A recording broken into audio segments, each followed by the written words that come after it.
Assalamualaikum kawan-kawan. Perkenalkan, nama saya Muhammad Raffi Afnan Muharram, NIM 119250137, Program Studi Teknik Lingkungan Institut Teknologi Sumatera. Di sini saya akan menjelaskan mengenai limbah B3 sabun cuci piring.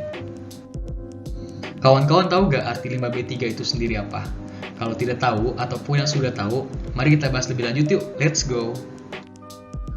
Poin pertama, Peraturan Pemerintah Nomor 101 Tahun 2014, limbah B3 diartikan sebagai sisa suatu usaha dan atau kegiatan yang mengandung zat berbahaya yang dapat membahayakan, mencemarkan, merusak lingkungan hidup, kesehatan, serta keberlangsungan hidup semua makhluk hidup.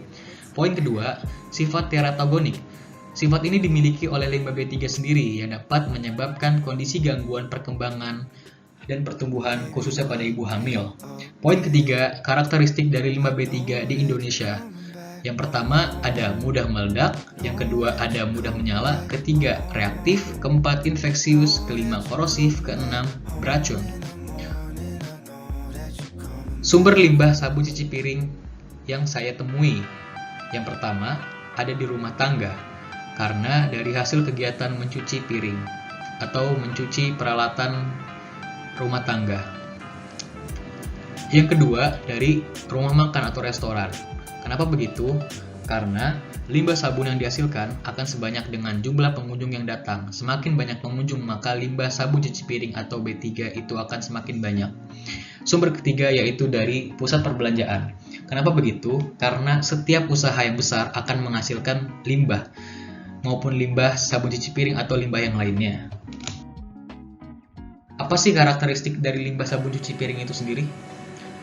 Mayoritas produk yang dijual di pasar terdapat senyawa VOC, Volatile Organic Compound, yaitu senyawa organik yang mudah menguap sehingga dapat merusak dan mencemarkan lingkungan maupun kesehatan bagi makhluk hidup.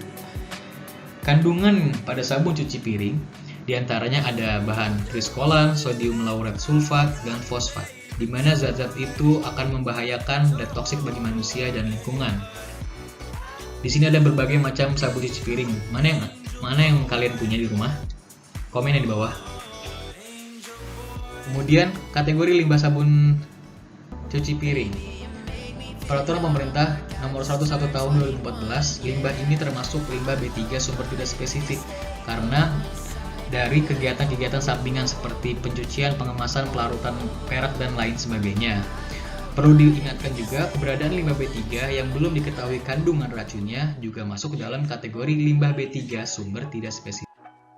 Metode uji limbah yang saya temui dan saya temukan di jurnal-jurnal adalah untuk sabun cuci piring sendiri ada dua menurut saya, yaitu ada metode 404 OECD mengenai limbah B3 cair dan limbah B3 padat.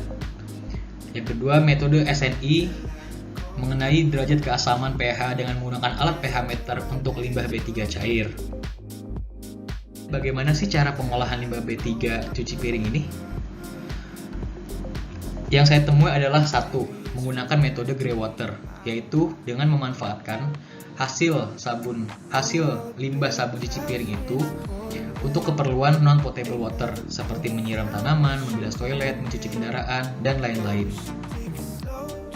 Ini merupakan gambaran singkat mengenai grey water sendiri. Silakan dilihat. Kegiatan apa sih yang harus kita lakukan? Yang pertama, untuk itu kita harus membuang sampah sesuai aturannya. Yang kedua, kita menciptakan inovasi untuk membuat sabun cuci piring itu sendiri yang aman dan sehat dan bisa tidak membahayakan lingkungan. Yang ketiga yaitu efisiensi dan hemat dalam mencuci.